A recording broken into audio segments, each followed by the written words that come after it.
Bom, pessoal, vamos dar continuidade à fisiologia vegetal. Na aula de hoje, nós vamos falar sobre a fotossíntese. Agora, a fotossíntese que nós vamos falar aqui é a parte relacionada à interação da planta, a relação da planta com o ambiente, a relação da fotossíntese com a respiração, fatores como a fotorrespiração, o que é uma planta CAM, o que é uma planta C4. Aquela parte das fases e das etapas, ela é mais assunto, é falado dentro de citologia. Vocês, se ainda não viram, vão ver aí na biologia 1, dentro de metabolismo energético, que estuda as reações, fotossíntese, respiração, é onde se estuda os eventos a nível celular, ok? Aqui o nosso foco é pegar esse conhecimento que se tem do evento a nível celular, certo? E aí fazer outras análises relacionando isso com a respiração, ver os fatores limitantes da fotossíntese, tá certo? Então, a fotossíntese que nós vamos descrever aqui é aquela que acontece dentro dessas organelas aqui, chamada de cloroplastos, que ficam no tecido, nas células do tecido do parênquima foliar. A gente já viu aí histologia vegetal, tá certo? Então esses cloroplastos, que inclusive eles se movimentam dentro da célula, no movimento de ciclose, a gente vai dar uma pincelada rápida sobre essas fases da fotossíntese. Ou seja, a gente viu que as plantas elas precisam absorver matéria inorgânica, água e minerais que ela adquire pela raiz e o gás carbônico que entra pelos estômatos. E aqui nas folhas é onde ocorre a fotossíntese, utilizando aí os fótons que vêm com a energia solar para produzir a glicose e o oxigênio, que é o que nós respiramos, tá certo? Bom, então nas folhas, fazendo um corte aqui na folha, aqui nós temos o parênquima palissático lacunoso, que forma o chamado mesófilo foliar. É nessas células do mesófilo onde ficam os cloroplastos. Lembrando aqui que o cloroplasto é uma organela membranosa e tem duas membranas, uma externa e uma interna. Esses pacotinhos empilhados aqui são estilacoides, que é onde tem a primeira fase da fotossíntese, e o líquido que preenche esse cloroplasto é o chamado estroma, tá bom? Bom, nós temos a fase de claro, também chamada de etapa fotoquímica, e a fase de escuro, também chamada de etapa química, ok? Então, esse processo aqui, para a produção de carboidratos, a glicose e o oxigênio, se dá nessas duas etapas. Na etapa fotoquímica tem a fotofosforilação cíclica e acíclica, que é aquela que produz os ATPs necessários para a segunda fase, a fase química. Produz também o transportador de hidrogênios, que é o NADPH, e a fotólise da água, que é a que vai enriquecer com elétrons as moléculas de clorofila. A segunda fase, que é a etapa química, ocorre no estroma e é representada pelo ciclo de Calvin. Importante lembrar que, apesar desse nome fase de claro e fase de escuro, só acontece isso, fotossíntese, as duas fases, se tiver luz. Se não tiver luz, não acontece nem a primeira e nem a segunda. Essa segunda é chamada de escuro porque ela não depende diretamente, mas ela depende indiretamente daquilo que é produzido na primeira fase. Se não tiver a primeira fase, não tem a segunda fase, tá certo? Então, a planta, durante o dia, ela faz fotossíntese e respiração. Agora, à noite, só respiração. Aqui nós temos a interação entre as duas fases. É nessa primeira fase aqui, que é a etapa fotoquímica, que ocorre nos tilacoides, onde entram as 12 moléculas de água e são produzidas 6 moléculas de oxigênio. E no estroma, que é a parte líquida, onde ocorre o ciclo de Calvin-Benson, também chamado de ciclo das pentoses, onde é produzida a glicose e água. Aqui está corretamente balanceada a reação. 12 moléculas de água mais 6 moléculas de gás carbônico produzem 6 moléculas de oxigênio, uma glicose e 6 moléculas de água, tá certo?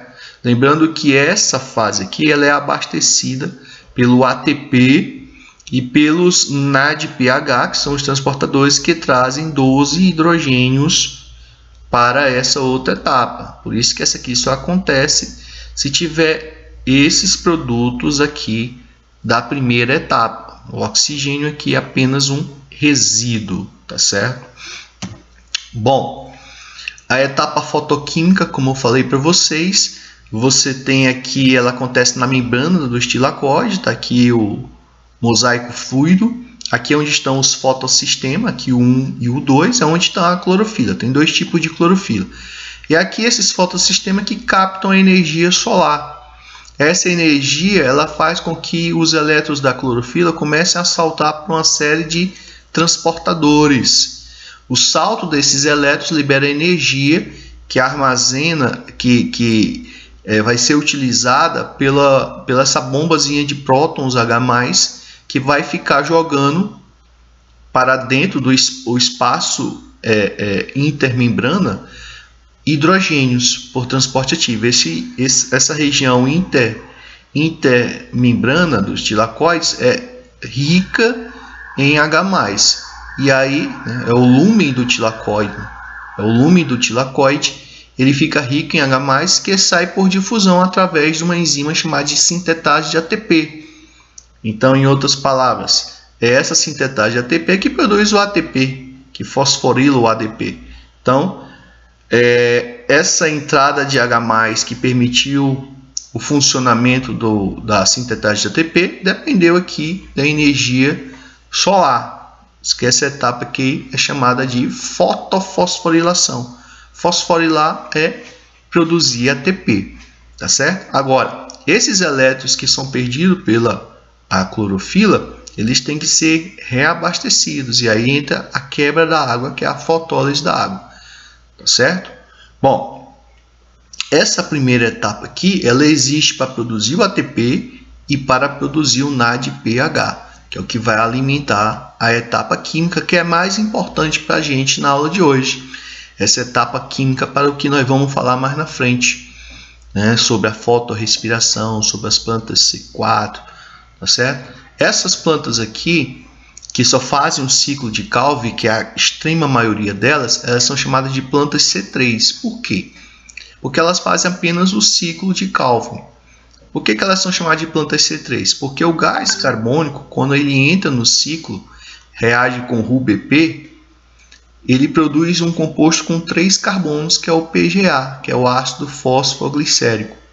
Essa primeira fase aqui é chamada de fase de carboxilação ou fixação de carbono. E aqui tem a enzima principal, a enzima que mais ocorre no reino vegetal, que é a rubisco, é uma sigla, tá certo? Bom, então esse PGA ele vai ser reduzido a um composto chamado de G3P, que é o gliceraldeído 3-fosfato, tá certo?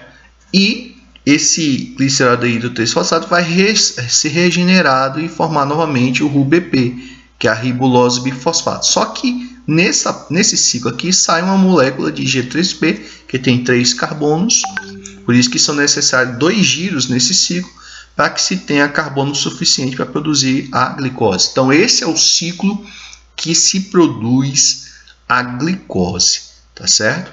A glicose é produzida no estroma a partir aqui do gás carbônico. Aqueles ATPs que eu falei lá, que são produzidos na primeira etapa, são usados aqui integralmente, por isso que esse ATP ele não sobra para a célula vegetal. O ATP que é produzido na primeira etapa é todo gasto na segunda etapa. E os NADPs também são usados aqui, né? Onde eles vêm deixar hidrogênios, porque a molécula de glicose tem 12 hidrogênios, então elas precisam de hidrogênios que são capturados lá na etapa fotoquímica, tá certo? Então, aquilo que eu falei para vocês. As plantas, elas têm na célula, na mesma célula, cloroplasto e mitocôndria. Então, essas duas reações, elas se retroalimentam.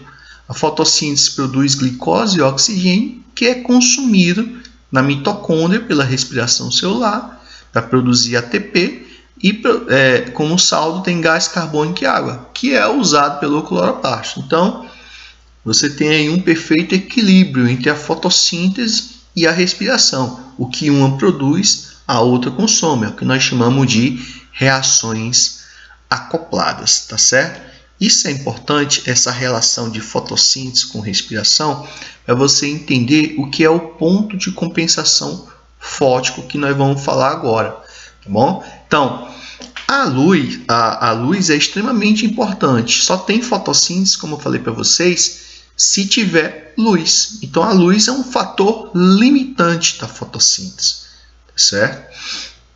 Então, tal que quando eu boto num gráfico a fotossíntese pela intensidade luminosa, o zero intensidade luminosa é a noite, não tem fotossíntese, é zerado. Agora, se eu ver aqui a respiração, ela não é zerada, porque a respiração ela não depende da luz. Ela é indiferente, então tal que ela fica constante. Se eu aumento a intensidade luminosa, ou seja, aumenta a passagem das horas do dia, 6 horas, 7 horas, 8, meio-dia, a taxa de respiração ela permanece aí constante, ok? Então, vejam só. Se uma planta ela está nesse intervalo aqui, representado pela letra A, qual é a interpretação que você tem? Que ela está com a taxa de respiração maior que a de fotossíntese, beleza? Então, ela não está nem produzindo o que ela está consumindo. Se ela continuar nesse estágio aqui, ela vai definhar, tá certo? Bom, quando a taxa de fotossíntese se iguala com a de respiração, que é nesse ponto B aqui, esse ponto B, o que acontece? Você diz que a planta atingiu o PCL ou PCF, ponto de compensação luminoso ou fótico.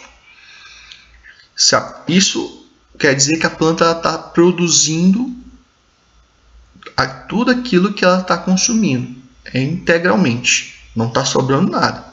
Então, se a planta ela recebe iluminação para atingir apenas o seu ponto de compensação luminosa, ela vai apenas se manter. Ela não vai crescer, não vai florar, frutificar. O ideal é que as plantas, como são seres produtores na natureza, na cadeia alimentar, elas têm que produzir para ela e para os outros organismos. Então, elas têm que passar o seu ponto de compensação luminosa, ok? Para poder sobrar glicose e oxigênio. Glicose que vai virar sacarose, que vai virar amido, que vai ficar num fruto, vai servir de alimento para o animal, e o oxigênio que é liberado pelos estômagos para a gente poder respirar. Agora, esse aumento da fotossíntese, essa relação da fotossíntese com a intensidade luminosa não é infinita. Chega um momento que, por mais que você aumente a intensidade luminosa, a taxa de fotossíntese se torna constante. Por quê? Porque as enzimas já estão saturadas ali de trabalhar. Então, você diz que a planta atingiu o PSL, que é ou PSF, ponto de saturação luminosa ou fótico, tá certo? Bom, as plantas, algumas atingem o ponto de compensação luminosa, aqui, esse pontozinho onde a taxa de fotossíntese se iguala com a de respiração, mais rápido que a outra. E aí nós temos nesse cenário dois tipos de grupos de plantas. As plantas umbrófilas e as heliófilas. As plantas umbrófilas são as plantas de sombra, por exemplo, a samambaia. Então, ela atinge o ponto de compensação fótico dele mais rápido. Ela precisa de menos luz para atingir o seu ponto de compensação luminoso.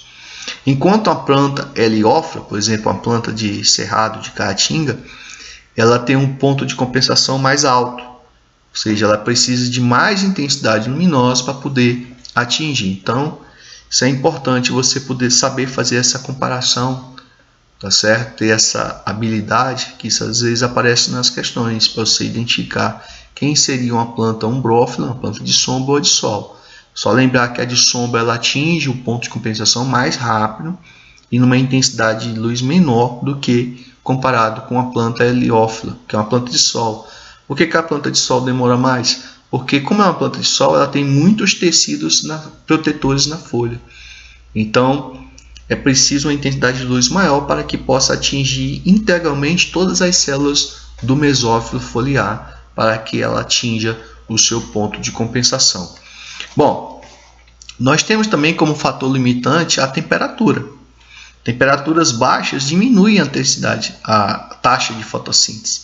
Então, a temperatura aqui existe um ótimo, claro que esse ótimo varia de espécie para espécie, mas existe aqui uma temperatura ótima, tá? Nesse caso aqui fica entre 30 e 40 graus para algumas plantas, não é para todas. Mas a relação aqui é a mesma relação da temperatura com a velocidade da reação.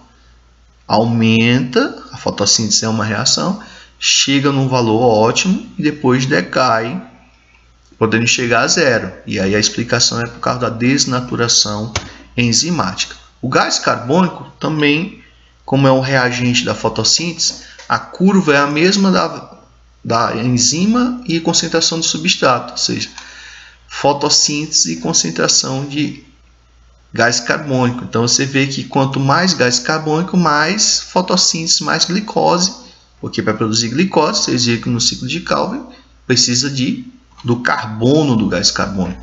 Então você tem essa relação, mas ela não é, né, infinita. Chega um ponto que a planta atinge o seu ponto de saturação por gás carbônico. Então a curva fica desse jeitinho aqui, tá certo?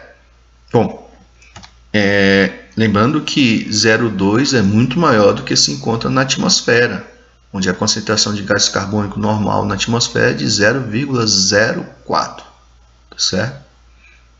%. Bom, o que acontece? Outro fator que pode atrapalhar a fotossíntese, limitar a fotossíntese, é o oxigênio. Parece incrível. O oxigênio ele é um resíduo da fotossíntese, ele não participa da fotossíntese, mas ele pode atrapalhar ela. Então, lembra que eu falei para vocês que o ciclo de Calvin era mais importante para a aula de hoje? Por quê? Nós temos aquela enzima lá que é a rubisco. A rubisco é uma sigla que significa ribulose bifosfato carboxilase oxigenase. Ou seja, essa enzima, traduzindo, ela reage com gás carbônico e reage com o oxigênio. Professor, o que vai depender ela reagir um com o outro? É a quantidade. Tá? Então, o que acontece? Numa temperatura mais baixa, ambiental, a planta está com os estômatos abertos, então ela tem uma quantidade ali no parênquima foliar, a razão entre o gás carbônico e o oxigênio é maior. Ou seja, se tiver mais gás carbônico, a rubisco ela desenvolve a atividade carboxilase, ou seja, reage com gás carbônico. E aí vai lá para o ciclo de Calvin bonitinho. Ok? Então aí não tem interferência, é o processo normal. Agora, numa situação de altas temperaturas, aquilo que eu falei para vocês na aula de transpiração, muitas plantas de ambientes quentes, secos, cerrado, caatinga, fecham os estômatos como forma de evitar a desidratação. E quando ela fecha os estômatos e continua fazendo fotossíntese, começa a aumentar a quantidade de oxigênio que é produzido pela fotossíntese. E aí, essa quantidade de gás carbônico que estava maior do que a de oxigênio iguala e o oxigênio chega a passar, ter mais oxigênio dentro do parênquima do que gás carbônico. E aí a rubisco ela passa a ter a atividade oxigenase.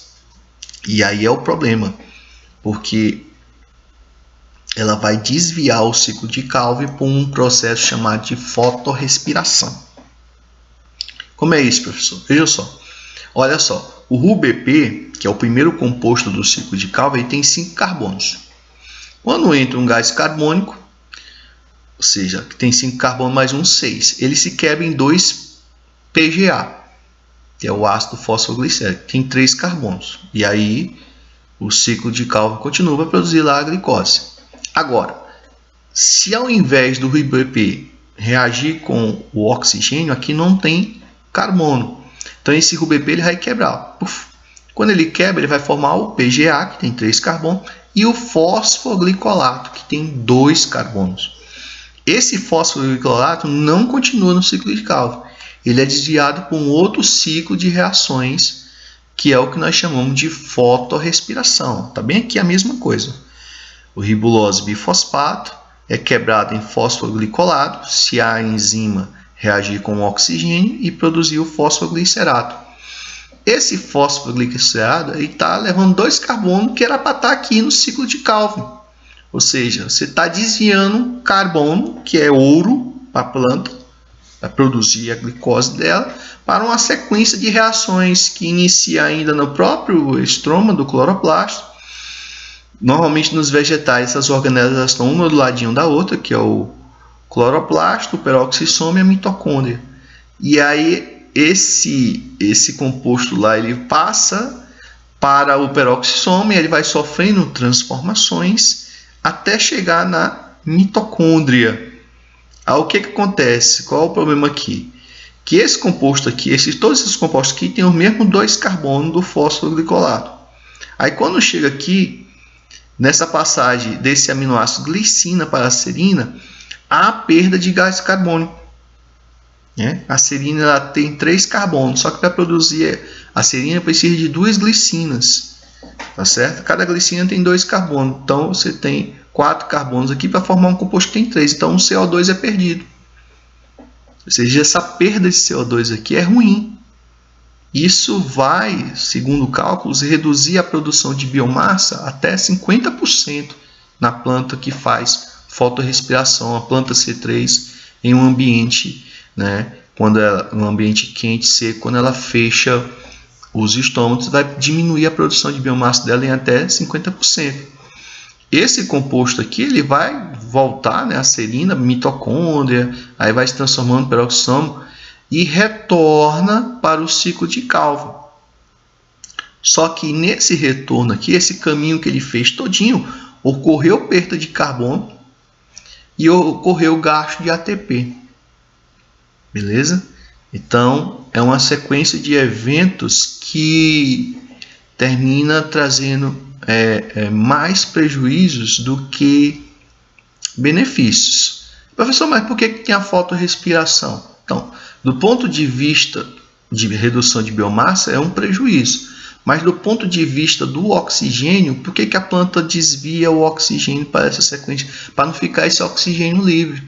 Que o oxigênio livre ele é ruim, ele é um agente oxidante, ele pode danificar o DNA das plantas. Então termina também a fotorrespiração sendo um sistema de defesa da planta para os efeitos dos oxigênios livres. Agora, isso provoca uma redução na biomassa, tá certo? Bom, e aí na natureza nós temos, tá certo? Plantas que conseguem driblar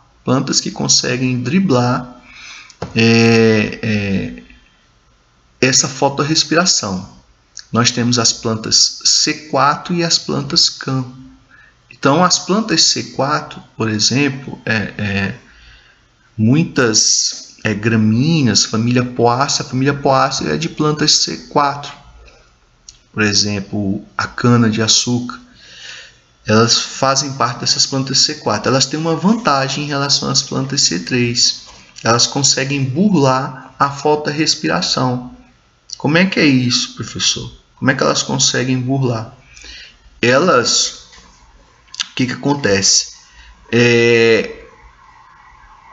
Elas fazem uma separação espacial entre o ciclo de Calvin, que é o ciclo C3, desse ciclo chamado de ciclo C4, que é um ciclo que começa com o PEP, que é o ácido fosfoenolpirúvico, para produzir o ácido oxalacético, que é um composto de 4 carbonos, por isso que é chamado de ciclo C4. Então, o que acontece? Essas plantas elas têm uma anatomia chamada de anatomia de Kranz. O que é isso? Você tem aqui as células da bainha, que envolve aqui a nervura, e você tem as células do mesófilo que ficam aqui ao redor da bainha. Então, o que acontece? Quando essas plantas C4 elas estão fazendo fotossíntese, o CO2 ele não entra diretamente, como nas plantas C3, no ciclo de Calvin. O CO2 ele entra primeiro nesse ciclo do PEP, e só depois é que ele passa para o ciclo de Calvin-Benson. E esse ciclo C3 aqui, ele não acontece nas células do parênquima, ele vai acontecer nas células da bainha. Dessa maneira, o oxigênio, por mais que ele se acumule aqui nessas lacunas, ele não tem acesso às células da bainha.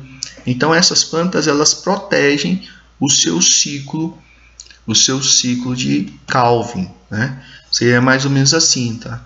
O CO2, ao invés dele entrar diretamente no ciclo de Calvin, ele entra nesse ciclo do PEP, também chamado de via Hatch-Lack, que é produzido um composto, o ácido oxalacético, tá certo? E só depois, né, nesse ciclo aqui que passa por outros ácidos orgânicos, é que o CO2 é liberado para o ciclo de Calvin, onde aqui está rubisco.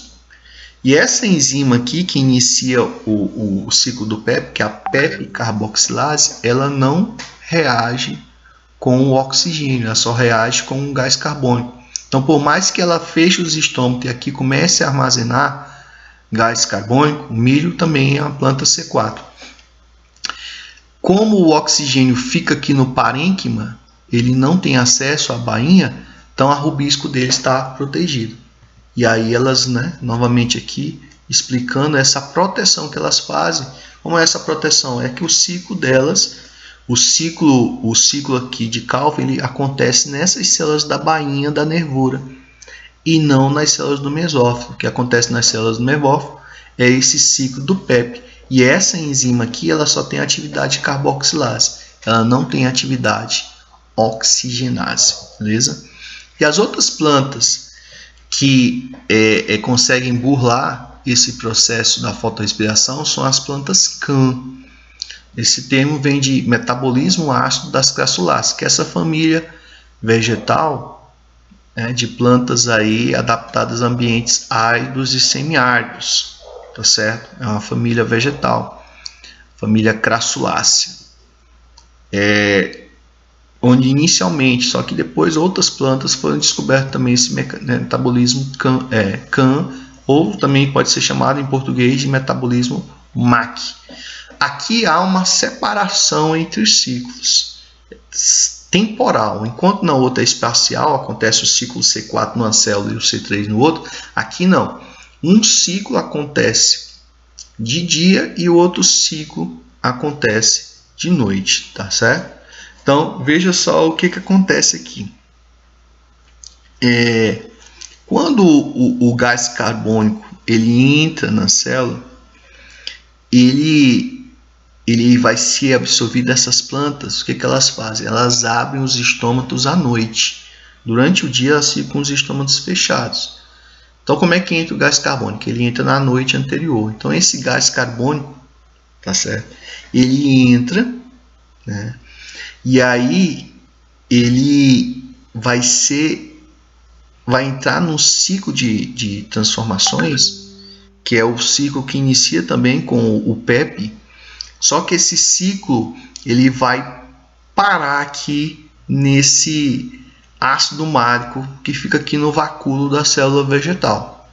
É um ciclo que para nesse ácido málico. Quando chega um dia, raio o dia, ela está com os estômatos fechados. Aí o que acontece? Ela degrada esse ácido málico em malatos e aí vai liberar esse CO2 para o ciclo de Calvin. Tá certo? Então, essas plantas elas têm também essa maneira de burlar a fotorrespiração, absorvendo o gás carbônico à noite. E aí o que acontece? Durante o dia, elas podem fazer sua fotossíntese com os estômatos fechados, tá certo? E aí dessa maneira elas conseguem poupar água, evitar a transpiração nesses períodos de excesso de luminosidade.